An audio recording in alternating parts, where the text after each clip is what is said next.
नमस्कार दोस्तों, मैं विकास कुमार आप सभी का स्वागत करते हैं हमारे YouTube चैनल सनराइज ऑफिशियल के ऊपर।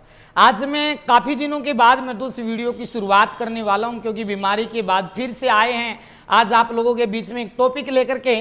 और आज जो टॉपिक की शुरुआत होगी उस टॉपिक का नाम पड़ता है मेरे दोस्त क्या, हरियाणा का एक प्यारा सा जिला नाम पड़ता है हरियाणा का पानीपत जिला।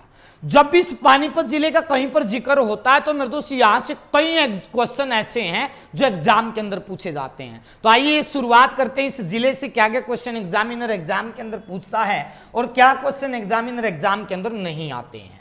तो सबसे पहली लाइन के अंदर यहां से क्वेश्चन आता है कि हरियाणा का पानीपत जिला कब बना। तो आपको एक लाइन याद रखना है। आपको जब भी पानीपत जिले के अंदर जाते हो तो आपको एक लाइन याद रखनी, उस लाइन का नाम पड़ता है कि हरियाणा के अंदर से एक नदी बहती है, नाम पड़ा उस नदी का मेरे दोस्त क्या, यमुना नदी।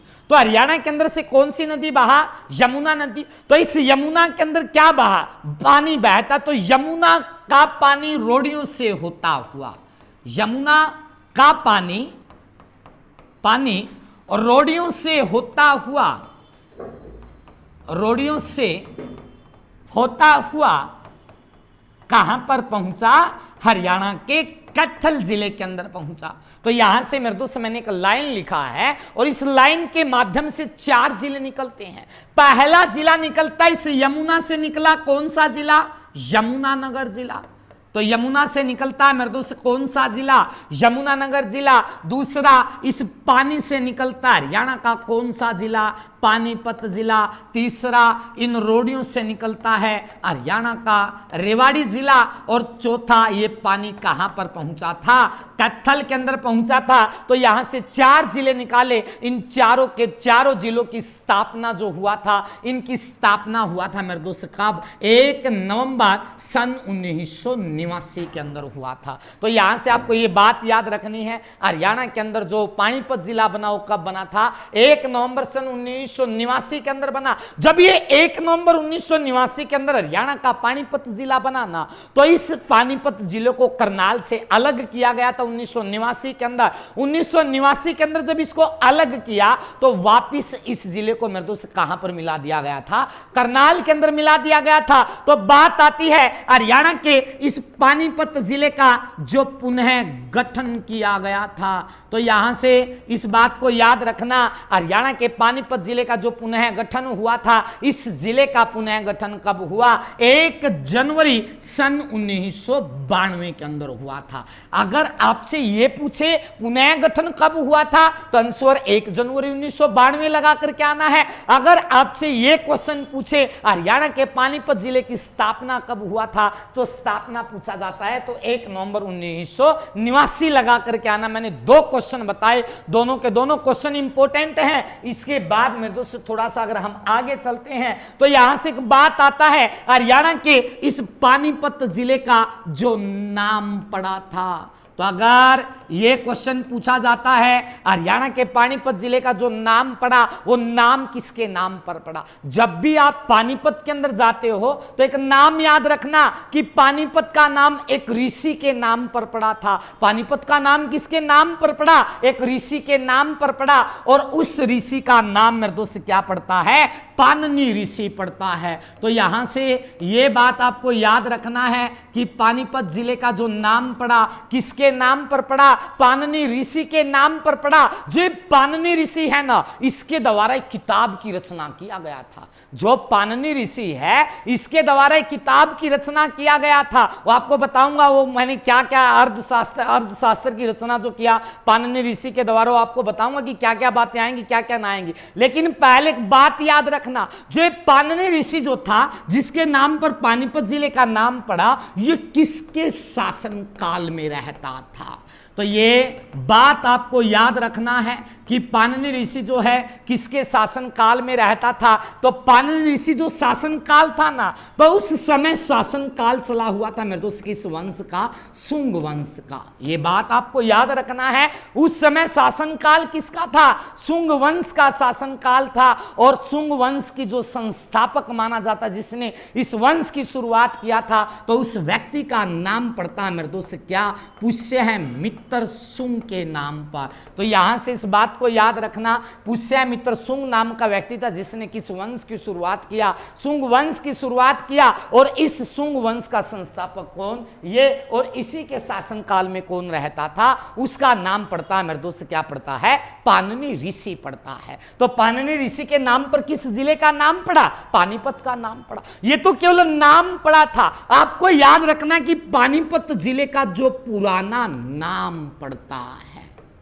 एक तो नाम किसके नाम पर पड़ा, एक आपको याद रखना कि पुराना नाम क्या पड़ता है, तो पुराना नाम पड़ता है इस जिले का मेरे दोस्त, आपको नाम याद रखना है। एक नाम तो आता है पनप्रस्थ के नाम से जानते हैं, तो हरियाणा के पानीपत जिले को किस नाम से जाना जाता था, पनप्रस्थ के नाम से जाना जाता था। या तो पनप्रस्थ मिलेगा या इसके स्थान पर आपको याद रखना है क्या, इस पानीपत जिले को पहले पानप्रस्थ के नाम से जानते थे। बात क्लियर हुआ, मैंने अभी तक केवल कॉमन बातें बताया, नाम किसके नाम पर पड़ा, पुराना नाम क्या पड़ता है। फिर एक बात आती है, तो नाम किसके नाम पर पड़ा, तो यहां से आपको एक बात याद रखना है कि हरियाणा के इस पानीपत जिले का जो क्षेत्रफल पड़ता है, मतलब यहां का जो एरिया है ना, यहां का एरिया कितना पड़ता है, तो आपको याद रखना है हरियाणा के पानीपत जिले का क्षेत्रफल कितना पड़ता है, 1268 वर्ग किलोमीटर।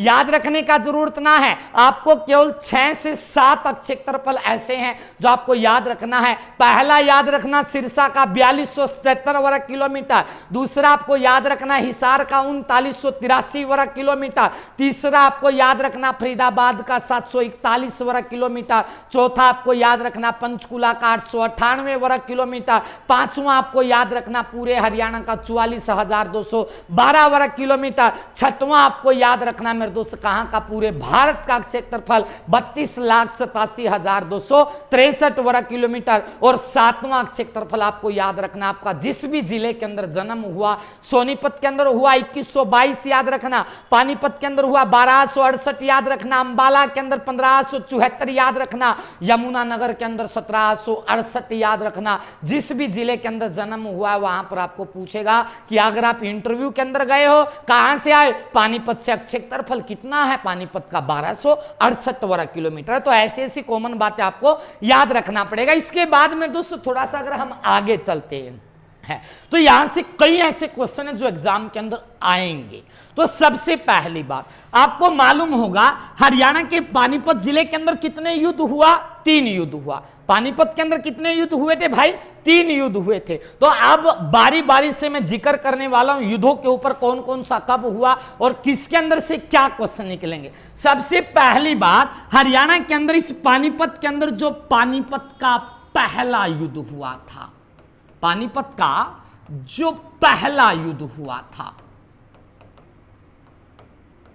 प्रथम लिख सकते हो या पहला लिख सकते हो, तो पहला युद्ध जो हुआ ना, ये युद्ध हुआ 21 अप्रैल सन 1526 के अंदर। ये लो भाई, पानीपत का जो पहला युद्ध हुआ 21 अप्रैल सन 1526 के अंदर हुआ। मान लो किसी एग्जाम के अंदर, आपके एग्जाम के अंदर ये 21 अप्रैल नहीं मिलता है, तो इसके स्थान पर आपको क्या याद रखना है, 20 अप्रैल। दोनों सही है। अगर दोनों आते हैं तो अंशवर लगाकर क्या ना 21 अप्रैल। तो पानीपत का पहला युद्ध कब हुआ, 21 अप्रैल सन 1526 के अंदर हुआ था। जब ये 21 अप्रैल 1526 के अंदर हुआ तो ये किन व्यक्तियों के बीच में हुआ था, तो इस युद्ध के अंदर एक तरफ तो मेरे दोस्त कौन था, बाबर था। एक तरफ इस युद्ध के अंदर कौन था, बाबर था, और दूसरी तरफ इस युद्ध के अंदर कौन था, इब्राहिम लोधी था। तो यहां से इस बात को याद रखना, इस युद्ध के अंदर एक तरफ तो बाबर था और दूसरी तरफ कौन था, इब्राहिम लोधी था। तो जीत किसका हुआ, हार किसका हुआ। इस युद्ध के अंदर जीता कौन था, बाबर था, और इस युद्ध के अंदर हारा कौन था, इब्राहिम लोधी था। यह तो नहीं था कि मेरे दोस्त बाबर बाहर से आक्रमण करने लगा तो मेरे दोस्त हिंदुओं के पास भी, इब्राहिम लोधी के पास भी तो कुछ ताकत होगा सैन्य की। तो इस बाबर ने सोचा कि ये हारे तो हारे कैसे, इसको हराया तो हराया कैसे जाए। तो इस युद्ध के अंदर बाबर ने कई नीति अपनाई थी, बाबर ने चालाकियां अपनाया। तो सबसे पहली चालाकी जो बाबर का था, इस युद्ध के अंदर बाबर ने सबसे पहले किसका प्रयोग किया था, तोप का प्रयोग किया था। तो यहां से इस बात को याद रखना, ऐसे युद्ध का नाम बताओ जिस युद्ध के अंदर सबसे पहले तोप का प्रयोग किया गया था। तो तोप का प्रयोग कहां पर हुआ? पानीपत के पहले युद्ध के अंदर हुआ। और इस तोप का प्रयोग सबसे पहले किसने किया? बाबर ने किया। बात क्लियर हुआ। इसके बाद जो दूसरी बात आती है, तोप का प्रयोग तो इसने किया, इस तोप को बाबर थोड़ा ही ना चलाएगा, इस तोप को चलाने वाले भी तो कोई अलग होगा। तो इस बाबर के कितने निशानेबाज थे? तो इस बाबर के कितने निशानेबाज थे? 2 निशानेबाज थे। तो यहां से इस बात को याद रखना कि बाबर के कितने निशानेबाज थे? बाबर के 2 निशानेबाज थे। एक निशानेबाज का नाम पड़ता है उस्ताद अली। तो यहां से ये क्वेश्चन बड़ा इंपॉर्टेंट है, याद रखना कि बाबर के 2 निशानेबाजों में से एक निशानेबाज का नाम पड़ता है उस्ताद अली और दूसरे निशानेबाज का नाम क्या पड़ता है? मुस्तफा पड़ता है। तो बाबर के कितने निशानेबाज थे? 2। दोनों के नाम मैंने आपको बताया कि उस्ताद अली और मुस्तफा नाम के दोनों व्यक्ति थे जो बाबर के क्या माने जाते हैं? तोपची या निशानेबाज माने जाते हैं। इसके बाद बाबर ने किसका प्रयोग किया था? एक तो तोप का प्रयोग किया इस युद्ध को जीतने के लिए, और इसी युद्ध को जीतने के लिए बाबर ने एक नीति अपनाया था और उस नीति का नाम पड़ता है मेरे दोस्त क्या? तुगलकमान नीति। तो यहां से इस बात को याद रखना कि बाबर ने कौन कौन सी नीति का प्रयोग किया था। तो बाबर ने एक नीति अपनाया था, उस नीति का नाम पड़ता है मेरे दोस्त क्या पड़ा? तुगलकमान नीति। तो बाबर ने सोचा अगर मैं इसके सामने से जाकर इसके ऊपर क्या करूं? आक्रमण करूं, तो वहां पर मुझको क्या करना पड़ेगा? हार का सामना करना पड़ेगा। तो इसी कारण से बाबर ने कौन सा नीति अपनाया? तुगलकमान नीति अपनाया। फिर बात आती है बच्चों की, सर ये तुगलकमान नीति होती क्या, इसको याद कैसे करें? मान लो एग्जामिनर एग्जाम के अंदर ये पूछ ले कि तुगलकमान नीति का मतलब क्या था, तो इसके बारे में भी पता होना चाहिए इसका मतलब क्या था। तो यहां से मान लो मेरे दोस्त ये किसकी सेना था? ये सेना मानी जाती है मेरे दोस्त किसका? इब्राहिम लोधी का सेना था। यहां पर ये क्या था? इब्राहिम लोधी के सैनिक थे और यहां पर बाबर था। तो बाबर ने कहा अगर हम ये मान लो ये बाबर था, तो ये बाबर से कहा अगर मान लो हम इसका सामने से जाकर के क्या करेंगे? आक्रमण करेंगे, तो हमको हार का सामना करना पड़ेगा। तो इस तुगलकमान नीति का मतलब जो होता है, इसने क्या कहा अपने सैनिकों से कि आप जाओ इस इब्राहिम लोधी की सेना को चारों तरफ से घेर लो और चारों तरफ से घेर कर मेरे दोस्त एक साथ आपको आक्रमण करना है। और इस नीति का मतलब भी यही है। इस नीति का मतलब होता है क्या? घेर कर चारों तरफ से आक्रमण करना, शत्रु के ऊपर चारों तरफ से आक्रमण करना। इसी कारण से मेरे दोस्त क्या हुआ था? बाबर की जीत हुआ था। किसी कारण से? तुगलकमान नीति के हिसाब से। युद्ध के अंदर हार किसकी हुआ? इब्राहिम लोधी की। तो हरियाणा के अंदर जो इब्राहिम लोधी का मकबरा पड़ता है, कहां पर पड़ता है? इब्राहिम लोधी का मकबरा भी कहां पर पड़ा? हरियाणा के पानीपत जिले के अंदर पड़ता है। तो यह याद रखना कि लोधी वंश का जो संस्थापक था बहलोल लोधी था, उस लोधी वंश के अंदर एक लोधी एक नाम आया इब्राहिम लोधी, और उसका मकबरा कहां पर पड़ता है? वो पड़ा मेरे दोस्त कहां पर? हरियाणा के पानीपत जिले के अंदर ये आता है मेरे दोस्त पानीपत का कौन सा? और इसी युद्ध के अंदर बाबर ने पानीपत जिले के अंदर एक बाग का निर्माण करवाया था। उस बाग का नाम पड़ता है क्या? काबुली बाग का निर्माण। तो ये बात आपको याद रखना है, काबुली बाग का निर्माण किसने करवाया? बाबर ने। कहां पर बनवाया? याद रखना हरियाणा के पानीपत जिले के अंदर। तो काबुली बाग कहां पर पड़ा? पानीपत के अंदर। निर्माण किसने करवाया? बाबर ने करवाया। किस युद्ध के अंदर? पानीपत के पहले युद्ध के अंदर। इसके बाद आता है कि पानीपत का जो दूसरा युद्ध हुआ था, पहला युद्ध कंप्लीट हो चुका और यहां से क्वेश्चन आता है 100%। इसके बाद आपको याद रखना कि जो पानीपत का दूसरा युद्ध हुआ था, दूसरा युद्ध हुआ था, जो पानीपत का जो दूसरा युद्ध हुआ ना, यह युद्ध हुआ 5 नवंबर सन 1556 के अंदर। पानीपत का दूसरा युद्ध कब हुआ? 5 नवंबर का दिन था और साल कौन सा था? 1556 के अंदर हुआ। फिर यह बात आती कि पानीपत का दूसरा युद्ध किस किस के बीच में हुआ था। जो पानीपत का दूसरा युद्ध जो हुआ ना, ये किस किस के मध्य हुआ था? तो आपको याद रखना है, एक तरफ तो कौन था? नाम पड़ता है मेरे दोस्त क्या? अकबर था। एक तरफ कौन था? अकबर था। और दूसरी तरफ कौन था? नाम पड़ा हेमचंद्र। ये बड़ा इंपॉर्टेंट है। एक तरफ अकबर था, दूसरी तरफ कौन था? हेमू हेमचंद्र था। यहां पर बच्चों का कंफ्यूजन होता है। इस युद्ध के अंदर जीता तो कौन? अकबर था। हारा कौन था? हेमू हेमचंद्र था। लेकिन किताबों के अंदर एक बात लिखी रहती है, इस अकबर के द्वारा युद्ध नहीं लड़ा गया था, क्योंकि उस वक्त अकबर बहुत नादान बच्चा था। तो युद्ध किसने लड़ा? नाम आता है युद्ध लड़ने वाले व्यक्ति का नाम क्या था? बैरम खां था। तो ये बात आपको याद रखना है। पानीपत का जो दूसरा युद्ध लड़ा था, किसने लड़ा था? बैरम खां ने लड़ा था। और बैरम खां की जीत हुआ था। या तो बैरम खां मिलेगा या उसके स्थान पर अकबर मिलेगा, क्योंकि अकबर का जो जन्म हुआ था, इसका जन्म हुआ 1542 के अंदर, और अकबर का जन्म जो 1542 के अंदर हुआ था, इसका जन्म हुआ था मेरे दोस्त कहां पर? एक स्थान के अंदर, और उस स्थान का नाम पड़ता है मेरे दोस्त क्या? अमरकोट नामक स्थान के अंदर जन्म हुआ था। अमरकोट नामक स्थान पड़ता है पाकिस्तान के अंदर। यहां पर क्या हुआ था? अकबर का जन्म हुआ था, और 1542 के अंदर और 1556 के अंदर कितना अंतर आता है? 13 वर्ष कुछ महीने का अंतर आता है। तो अकबर 13 वर्ष कुछ महीने का था, इसी कारण से युद्ध लड़ने में असमर्थ था। इसी कारण से इसका युद्ध किसने लड़ा? बैरम खां ने। और बैरम खां की क्या हुआ? जीत हुआ। हार किसका हुआ था? हेमू हेमचंद्र का। बात क्लियर हुआ? जो हेमू हेमचंद्र था, इस युद्ध के अंदर क्या हुआ था? हार हुआ था। आपको यहां से केवल इतना याद रखना है कि दिल्ली की गद्दी पर बैठने वाला अंतिम हिंदू शासक था। तो यहां से ये बात आपको याद रखना कि दिल्ली की गद्दी पर बैठने वाला अंतिम हिंदू शासक कौन था? नाम पड़ा हेमू हेमचंद्र। और इस हेमू हेमचंद्र का जो किला पड़ता है, तो यहां से इस बात को याद रखना, हेमू हेमचंद्र का जो किला पड़ता है, इसका किला कहां पर पड़ता है? तो इसका किला पड़ता है गांव के अंदर। उस गांव का नाम पड़ता है सोंधापुर गांव। और यह सोंधापुर गांव पड़ता है मेरे दोस्त कहां पर? हरियाणा के किस जिले के अंदर पड़ता है? हरियाणा के पानीपत जिले के अंदर पड़ता है। यह आता है पानीपत का दूसरा युद्ध। इसके बाद चलते हैं मेरे दोस्त कहां पर? पानीपत के तीसरे युद्ध के ऊपर। तो जो पानीपत का जो तीसरा युद्ध होगा, आवाज नहीं भाई रे, पानीपत का जो के बया की बतलाओ हो, पानी ले आना, ले आओ भाई, लिखो। पानीपत का जो तीसरा युद्ध हुआ, जो पानीपत का जो तीसरा युद्ध हुआ ना, यह युद्ध हुआ 14 जनवरी सन 1761 के अंदर। पानीपत का तीसरा युद्ध कब हुआ? 14 जनवरी का दिन था। और 14 जनवरी सन 1761 के अंदर कौन सा युद्ध होता है भाई? पानीपत का तीसरा युद्ध होता है। जो पानीपत का तीसरा युद्ध 14 जनवरी सन 1761 के अंदर हुआ ना, यह युद्ध किस किस के बीच में हुआ था?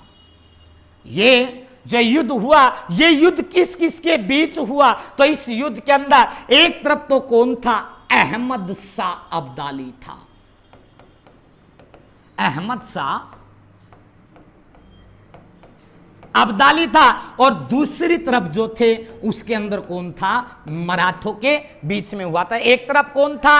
अहमद शाह अब्दाली। तो दूसरी तरफ कौन थे? मराठों के बीच में हुआ था। और इस युद्ध के अंदर जो जीत हुआ, किसकी हुआ? अहमद शाह अब्दाली की। हार किनका हुआ था? मराठों का हुआ था। बात समझ में आया? ये याद रखना, 14 जनवरी 1761 के अंदर हुआ। अहमद शाह अब्दाली और मराठों के बीच में जीत किसका हुआ? अहमद शाह अब्दाली का। हार किसका हुआ? मराठों का हुआ था। जो जीता अहमद शाह अब्दाली, मराठे हारे थे। तो इन मराठों की तरफ से भी तो नेतृत्व किया होगा किसी ने। ये तो था नहीं कि मराठा लड़ा होगा। तो इन्हें मराठों की तरफ से जो नेतृत्व किया था, नाम पड़ता है सदाशिव राव भाऊ पड़ता है। कदे कोई सा भाऊ लिख ले, सदाशिव राव भाऊ लिख लेना। इसने क्या किया था? मराठों की तरफ से नेतृत्व किया था। और उस समय जो मराठा था उसका नाम पड़ता है पेशवा बालाजी बाजीराव। सॉरी, उस समय जो पेशवा था उसका नाम पड़ता है पेशवा बालाजी बाजीराव। बालाजी बाजीराव। तो उस समय जो मराठा था उसका नाम पड़ा पेशवा बालाजी बाजीराव। इस पेशवा बालाजी बाजीराव की तरफ से नेतृत्व किसने किया? सदाशिव राव भाऊ ने किया। और इस युद्ध के अंदर किसका हार हुआ? इन मराठों का, इस सदाशिव राव भाऊ का। जीता कौन? अहमद शाह अब्दाली। फिर बात आती कि पानीपत के तीसरे युद्ध के अंदर ऐसा क्या हुआ जिसको आज तक जाना जाता है। कहते हैं वहां पर मराठों का इतना रक्त बहा था, इतना रक्त बहा था, जहां पर वो रक्त इकट्ठा हुआ था, इकट्ठा होने के कारण उस जमीन का रंग कैसा पड़ा, उस जमीन का रंग मृदु से कोई बोलेगा लाल पड़ा, लेकिन नहीं, उस जमीन का रंग काला पड़ा था। और उस जमीन के ऊपर जो आम के वृक्ष थे उनका रंग भी कैसा पड़ा, काला पड़ा। तो उसी दिन से आज तक उस स्थान को एक नाम से जाना जाता है, हरियाणा के अंदर जो काला अंब पड़ता है। काला अंब पड़ा पानीपत के अंदर, और इस काले अंब का नाम कौन सी लड़ाई के बाद पड़ा था भाई? तीसरी लड़ाई के बाद चला था। और इसी काला अंब से एक योजना चली थी, नाम सुना होगा, किसी भी बस के ऊपर जाकर के देखोगे उस योजना को लिखा मिलेगा, और कई स्थानों पर लिखा मिलता है। खेतों के अंदर नहीं, स्कूलों के अंदर जाकर के देखोगे इस योजना के बारे में लिखा मिलता है। शहर घूमने जाओगे वहां पर इस योजना के बारे में लिखा मिलता है। बस में यात्रा करोगे वहां पर इस योजना के बारे में पता मिलता है। तो हरियाणा के अंदर से एक योजना चली, नाम पड़ता है बेटी बचाओ बेटी पढ़ाओ अभियान। तो हरियाणा के अंदर से बेटी बचाओ बेटी पढ़ाओ अभियान, जो बेटी बचाओ बेटी पढ़ाओ अभियान की शुरुआत हुआ ना, दो क्वेश्चन आएंगे। एक तो क्वेश्चन पूछेगा किस स्थान से शुरू हुआ। अगर स्थान पूछा जाता है, ये लो भाई, अगर आपसे क्या पूछा जाता है, स्थान पूछा जाता है, तो उस स्थान का नाम पड़ता है काला अंब पड़ता है। बेटी बचाओ बेटी पढ़ाओ अभियान किस स्थान से शुरू हुआ? काला अंब से। अगर जिला पूछा जाता है तो जिले का नाम क्या पड़ता है? पानीपत पड़ता है। तो बेटी बचाओ बेटी पढ़ाओ अभियान की शुरुआत कहां तो हुई थी? काला अंब, जिला पानीपत तो हुई थी। और इसकी शुरुआत हुई थी भाई 22 जनवरी सन 2015 के अंदर। तो 22 जनवरी सन 2015 के अंदर बेटी बचाओ बेटी पढ़ाओ अभियान की शुरुआत किया गया था। और इसका जो उद्घाटन किया था, इस योजना का जो उद्घाटन किया गया था, उद्घाटन किया गया किसके द्वारा उद्घाटन किया गया था भाई? नाम पड़ता मेरे दोस्त क्या? नरेंद्र मोदी जी के द्वारा किया गया था। तो यहां से इस बात को याद रखना कि भारत के प्रधानमंत्री ने इस योजना की शुरुआत किया था। और इस योजना के अंदर बेटी बचाओ बेटी पढ़ाओ अभियान की जो पहली ब्रांड एम्बेसडर थी, यह क्वेश्चन भी बड़ा इंपॉर्टेंट है। बेटी बचाओ बेटी पढ़ाओ अभियान की पहली ब्रांड एम्बेसडर जो थी उसका नाम पड़ता है परिणीति चोपड़ा। यह बात आपको याद रखना है। यहां से क्वेश्चन आएगा एग्जाम के अंदर कि बेटी बचाओ बेटी पढ़ाओ अभियान की जो पहली ब्रांड एम्बेसडर थी उसका नाम क्या पड़ता है? परिणीति चोपड़ा। अब वर्तमान में उसका नाम जो है, जो बेटी बचाओ बेटी पढ़ाओ अभियान की ब्रांड एम्बेसडर नाम पड़ता है मेरे दोस्त क्या? साक्षी मलिक। और ये साक्षी मलिक जो है रोहतक जिले के अंदर एक गांव पड़ता है, नाम पड़ता है मोखरा गांव, वहां से है। और ये परिणीति चोपड़ा हरियाणा के अंबाला जिले से है। ये क्या है? रेसलर है। इसका संबंध कुश्ती से है। ये परिणीति चोपड़ा कौन थी? इसका संबंध मेरे दोस्त किससे माना जाता है? ये एक अभिनेत्री मानी जाती है। तो पानीपत जिले के अंदर बेटी बचाओ बेटी पढ़ाओ अभियान की शुरुआत कब हुआ? 22 जनवरी 2015 के अंदर हुआ। उद्घाटन किसने किया? नरेंद्र मोदी जी ने। पहली ब्रांड एम्बेसडर कौन थी? नाम पड़ा परिणीति चोपड़ा। कहां से? अंबाला से। क्या अभिनेत्री है? वर्तमान में साक्षी मलिक है। क्या है? रेसलिंग से संबंध है। कहां से है? रोहतक के अंदर गांव पड़ा मोखरा गांव। एक क्वेश्चन लिखना है, हरियाणा के सोनीपत जिले से बेटी बचाओ बेटी पढ़ाओ अभियान की ब्रांड एम्बेसडर कौन है? उसका नाम पड़ता है अन्नू कुमारी। नाम क्या पड़ा? अन्नू कुमारी। और इस अन्नू कुमारी ने यूपीएससी के अंदर क्या लेकर के आई थी? सेकंड रैंक लेकर के आई थी। इसी कारण से इसको कहां की ब्रांड एम्बेसडर बनाया गया है? सोनीपत जिले की ब्रांड एम्बेसडर बनाया गया है। इसके बाद क्वेश्चन लिखना है, हरियाणा का सबसे पहला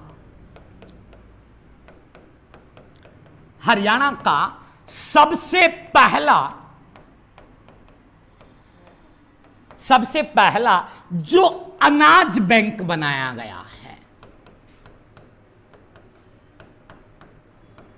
हरियाणा का जो सबसे पहला अनाज बैंक बनाया गया है, हरियाणा के अंदर अगर कोई अनाज बैंक बना है ना, यह हरियाणा का नहीं, यह भारत का भी सबसे पहला अनाज बैंक था। तो हरियाणा का या भारत का जो सबसे पहला अनाज बैंक बना ना, यो अनाज बैंक बना मेरे दोस्त कहां पर, हरियाणा के इस पानीपत जिले के अंदर बना था, और यह बना था 17 अप्रैल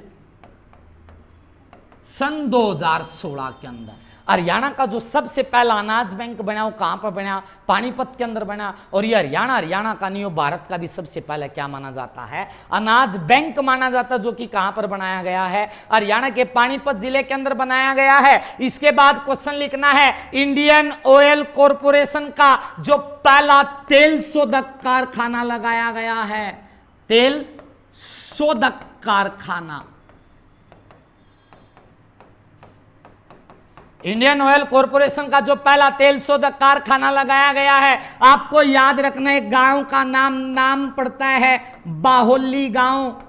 एक गांव आता कदे कोई सा ब्योली रख लियो, ब्योली में तो मेरे भाई नाली तक नहीं कारखाना की तो बना देंगे। तो इंडियन ऑयल कॉरपोरेशन का जो पहला तेल शोधक कारखाना बना बाहुल्ली गांव में, जिस नाम बोड़ी के नाम तो याद रखें। और यू कारखाना कद बना था, सन 1998 के अंदर बना था। तो यहां से याद रखना है, इंडियन ऑयल कॉरपोरेशन द्वारा हरियाणा का जो पहला तेल शोधक कारखाना बनाया गया, वो कहां पर बनाया गया, बाहुल्ली गांव के अंदर बनाया गया था। और ये बाहुल्ली गांव की पड़ा हरियाणा के पानीपत जिले में। और इस कारखाने को कब बनाया गया था, सन 1998 के अंदर बनाया गया था। इसके बाद आपको याद रखना है, हरियाणा के उस जिले का नाम बताओ जिस जिले को बुनकर नगरी के नाम से जाना जाता है, बुनकर नगरी के नाम से जाना जाता है।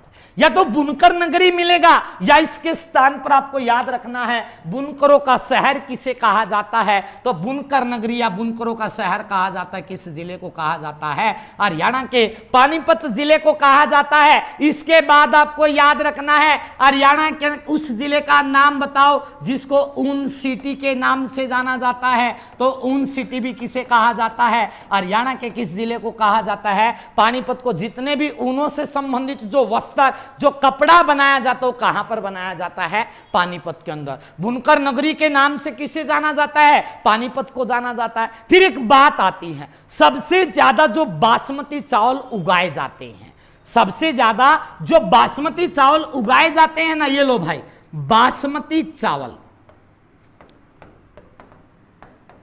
कदे कोई सा चोड़ लिख ले। बासमती चावल जो सबसे ज्यादा उगाए जाते हैं, ये उगाए जाते हैं करनाल के अंदर। कहां पर, करनाल के अंदर। और करनाल के अंदर भी एक स्थान पड़ता है, नाम पड़ता है तरावड़ी। तरावड़ी पड़ता है मेरे दोस्त कहां पर, करनाल के अंदर, जिसको पहले तराइन के नाम से जानते हैं। वहां पर भी तराइन के 3 युद्ध हुआ, वो बताऊंगा बाद में कभी मौका आएगा तो बासमती चावल उगाए कहां पर गए, करनाल के अंदर स्थान पड़ा तरावड़ी के अंदर। लेकिन एक बात आती है, इन बासमती चावल का जो सबसे ज्यादा निर्यात किया जाता है, इन बासमती चावल का जो सबसे ज्यादा निर्यात किया जाता है, इनका निर्यात होता है मेरे दोस्त कहां से, हरियाणा के पानीपत जिले से। तो बासमती चावल का निर्यात सबसे ज्यादा कहां पर होता है, पानीपत के अंदर। लेकिन उगाए कहां पर जाते हैं, उगाए जाते हैं करनाल के अंदर। और करनाल के अंदर भी स्थान कौन सा आता है, तरावड़ी आता है। इसके बाद क्वेश्चन लिखना है, पानीपत जिले का जो प्रमुख खनिज माना जाता है, पानीपत जिले का जो प्रमुख खनिज माना जाता है, उस खनिज का नाम पड़ता है मेरे दोस्त क्या, गंधक को माना जाता है। और गंधक का इस्तेमाल मेरे दोस्त किसके अंदर किया जाता है, बम बनाने में। पानीपत न काम के बम बनाने तो सिवा को दूसरा काम आंदा है कौन, विस्फोटक पदार्थ। इसके अंदर गंधक व पोटास को, सॉरी भाई मैं बताता ही नहीं, कदे कोई सा इसका इस्तेमाल कर ले, मन माना घर जाकर इसको बनाने की विधि को अपना ले भाई। इसके बारे में नहीं बताऊंगा पूरा का पूरा के कर रहे हैं, के ना कर रहे हैं। तो भाई सॉरी, इतना याद रखना, पानीपत जिले का जो प्रमुख खनिज माना जाता है, इस खनिज का नाम क्या पड़ता है, गंधक पड़ता है। आपको यहां से इतना ही याद रखना है। इसके बाद आपको याद रखना है, हरियाणा के अंदर जो स्काई लार्क पड़ता है, स्काईलार्क। तो स्काईलार्क भी कहां पर पड़ा? पानीपत के अंदर पड़ता है। इसके बाद मेरे दोस्तों थोड़ा थोड़ा हम आगे चलते हैं और बहुत सारे क्वेश्चन और निकलेंगे पानीपत से। इसके बाद आपको याद रखना है हरियाणा के अंदर एक बलूजे पर्यटक स्थल पड़ता है, बलूजे पर्यटक स्थल पड़ता है। तो ये क्वेश्चन अगर एग्जाम के अंदर आता है कि हरियाणा के उस जिले का नाम बताओ जहां पर बलूजे नाम का पर्यटक स्थल पड़ता है, तो बलूजे पर्यटक स्थल पड़ता पानीपत के अंदर ही है, लेकिन उसकी जो तहसील पड़ती है वो तहसील एक स्थान पड़ता है, नाम पड़ता है समालखा। तो बलूजे पर्यटक स्थल कहां पर है? समालखा के अंदर पड़ता है। और समालखा कहां पर पड़ता है? हरियाणा के किस जिले के अंदर आता है? नाम आपको याद रखना, हरियाणा के पानीपत जिले के अंदर पड़ता है। कौन सा? बलूजे पर्यटक स्थल। अब देखता हूं कि समालखा के अंदर क्या क्या क्वेश्चन है जो एग्जाम के अंदर एग्जामिनर पूछेगा। पहला क्वेश्चन आ चुका है ये। दूसरा क्वेश्चन आता है हरियाणा के पानीपत जिले के अंदर जो श्याम जी का मेला लगता है, हरियाणा के जो पानीपत जिले के अंदर श्याम जी का मेला लगता है, ये श्याम जी का मेले के ऊपर बड़ा बहस चलती है भाई। श्याम जी का मेला वास्तव में लगता कहां पर है, लगता कहां पर ना, इनके नजदीकी जो रहते हैं। अब जो वास्तव में लगता है ये मेला लगता है मेरे दोस्त कहां पर? चुलकाना धाम के अंदर। तो श्याम जी का जो मेला लगता है वो कहां पर लगता है? चुलकाना के अंदर लगता है। ये चुलकाना गांव पहले आता था सोनीपत के अंदर, लेकिन अब वर्तमान में कहां पर आता है? हरियाणा के पानीपत जिले के अंदर आता है और तहसील इसकी समालखा पड़ता है। तो याद रखना हरियाणा के अंदर जो श्याम जी का मेला लगता है वो कहां पर लगता है? चुलकाना धाम। और चुलकाना धाम की पड़ा समालखा डिस्ट्रिक्ट पानीपत के अंदर लगता है। इसके बाद क्वेश्चन आता है हरियाणा के अंदर जो प्राचीन शिवधाम मंदिर पड़ता है। फिर आपको याद रखना है एक क्वेश्चन भी बड़ा इंपॉर्टेंट क्वेश्चन है, प्राचीन शिवधाम मंदिर। तो पानीपत जिले के अंदर एक मंदिर ऐसा भी है, दो मंदिर आते हैं पानीपत के अंदर। जो शिव के जो मंदिर है ना पूरे हरियाणा के अंदर 5 से 7 मंदिर आते हैं और उन 5 से 7 मंदिरों के अंदर भी इस मंदिर का जिक्र आता है। तो प्राचीन शिवधाम मंदिर कहां पर पड़ता है? तो प्राचीन शिव धाम मंदिर पड़ता है गांव के अंदर। नाम पड़ता है उस गांव का क्या? जोरासी गांव। और ये जोरासी गांव पड़ता है। तहसील कौन सी बताया भाई मैंने? समालखा। और समालखा कहां पर पड़ता है? डिस्ट्रिक्ट पानीपत के अंदर। कहते हैं मेरे दोस्त हमने आज तक सुना, ये कोई वास्तविकता ना है, हमने आज तक सुना कि जो शिवलिंग जो है ना वहां पर अपने आप प्रकट हुआ था और बड़ा पुराना मंदिर है। और यहां पर जो भी मनोकामना मांगता उसका क्या होता है? अवश्य पूर्ण होता। लेकिन होता मांगने वालों का है भाई, ढोंगी ना जाना भाई। इसके बाद जो क्वेश्चन आता है, ये तो आते हैं समालखा के आसपास जो क्वेश्चन आते हैं। फिर एक क्वेश्चन आता है हरियाणा के अंदर जो पाथरी माता का मेला लगता है।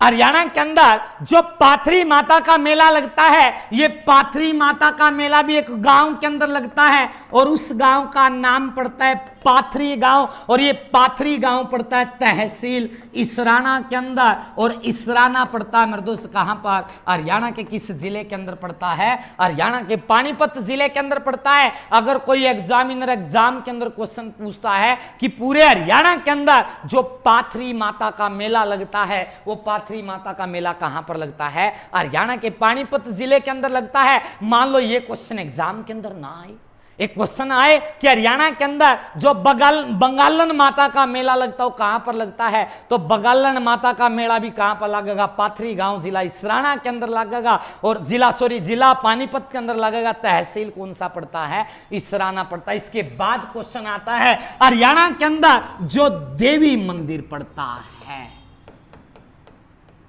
हरियाणा के अंदर जो देवी मंदिर पड़ता है, ये देवी मंदिर पड़ता है मेरे दोस्त कहां पर? हरियाणा के किस जिले के अंदर पड़ा? ये पड़ा मेरे दोस्त पानीपत के अंदर। तो देवी मंदिर कहां पर है? पानीपत के अंदर। और इस देवी मंदिर का निर्माण किसने करवाया था? एक व्यक्ति था, एक बाबा था जिसका नाम पड़ता है सरदार मंगल रघुनाथ जी के द्वारा। तो याद रखना देवी मंदिर कहां पर पड़ा? पानीपत के अंदर। निर्माण किसने करवाया? सरदार मंगल रघुनाथ जी ने इस मंदिर का क्या करवाया था? निर्माण करवाया था। इसके बाद एक क्वेश्चन आता है, हरियाणा के अंदर जो कलंदर पीर का मेला लगता है, ये बात सुना होगा, हरियाणा के अंदर जो कलंदर पीर का मेला लगता है।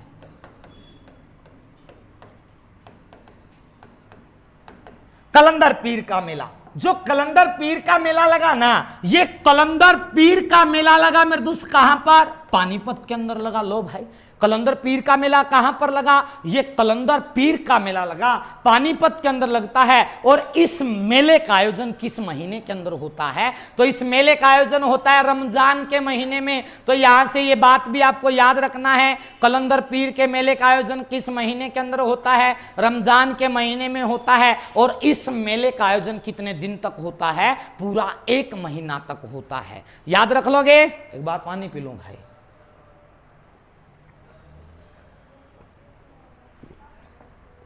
इसके बाद जो आता है, इसके बाद में तो थोड़ा सा हम आगे चलते तो फिर एक क्वेश्चन आता है, हरियाणा के अंदर बू अली शाह की जो दरगाह पड़ती है, अली शाह की जो दरगाह पड़ती है, हरियाणा के अंदर जो बू अली शाह की दरगाह पड़ती है, ये बू अली शाह की दरगाह भी कहां पर पड़ता है भाई? याद रखना मेरे दोस्त, कहां पर? हरियाणा के पानीपत जिले के अंदर पड़ता है। इसके बाद आपको जो क्वेश्चन याद रखने हैं, यहां से कई क्वेश्चन आते हैं। एक व्यक्ति आता है जिसका नाम पड़ता है मेरे दोस्त क्या? अल्फात हुसैन। सबसे ज्यादा क्वेश्चन एग्जाम के अंदर यहां से आए हैं, अल्फात हुसैन से। जो अल्फात हुसैन था ना, इस अल्फात हुसैन का जन्म 1837 के अंदर हुआ। अल्फात हुसैन का जन्म कहां पर हुआ? 1837 के अंदर। इसका जो जन्म हुआ था ना, इसका जन्म हुआ हरियाणा के किस जिले के अंदर?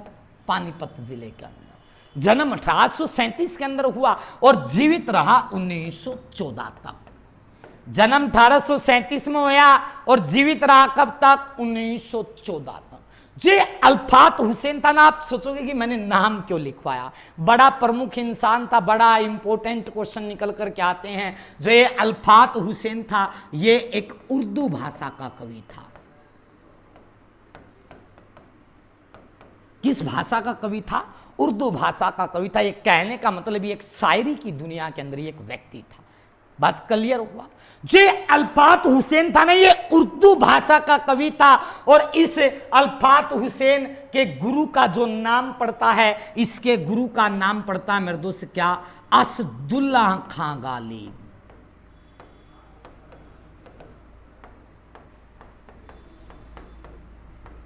अल्फात हुसैन के गुरु का नाम क्या पड़ता है? असदुल्ला खां गालिब पड़ता है। किसका गुरु था ये? अल्फात हुसैन। आज के टाइम पर तो कुछ ना होता गुरु की याद में, लेकिन पहले होता था। इस अल्फात हुसैन ने अपने गुरु असदुल्ला खां गालिब की याद में एक कहते हैं गालिब की रचना किया, कोई रचना लिखा और उस रचना का नाम पड़ा क्या? यादगारे गालिब। यादगारे गालिब की रचना। ये देखो भाई, इसने कौन सी रचना लिखा? यादगारे गालिब लिखा। जो यादगारे गालिब लिखा ना, किसकी याद में लिखा? असदुल्ला खां गालिब की याद में लिखा। किसने लिखा? अल्फात हुसैन ने लिखा। क्लियर हुआ? जब इसने गालिब लिखा ना, तो इस गालिब से खुश होकर अंग्रेजों ने 1904 के अंदर इसको एक उपाधि दिया और उस उपाधि का नाम पड़ता है, उस उपाधि का जो नाम पड़ता है, नाम पड़ा सल उल उल्लेमा का उपाधि। तो यहां से 1904 के अंदर जो अंग्रेजों ने उपाधि दिया, उस उपाधि का नाम पड़ता है सल उल उल्लेमा का उपाधि। तो यहां से याद रखना, सल उल उल्लेमा का उपाधि किसको दिया गया है? अल्फात हुसैन को। किसने दिया? अंग्रेजों ने। क्यों दिया? क्योंकि उसने अपने गुरु की याद में एक गालिब की रचना किया। उस गालिब का नाम क्या पड़ा? यादगारे गालिब पड़ा।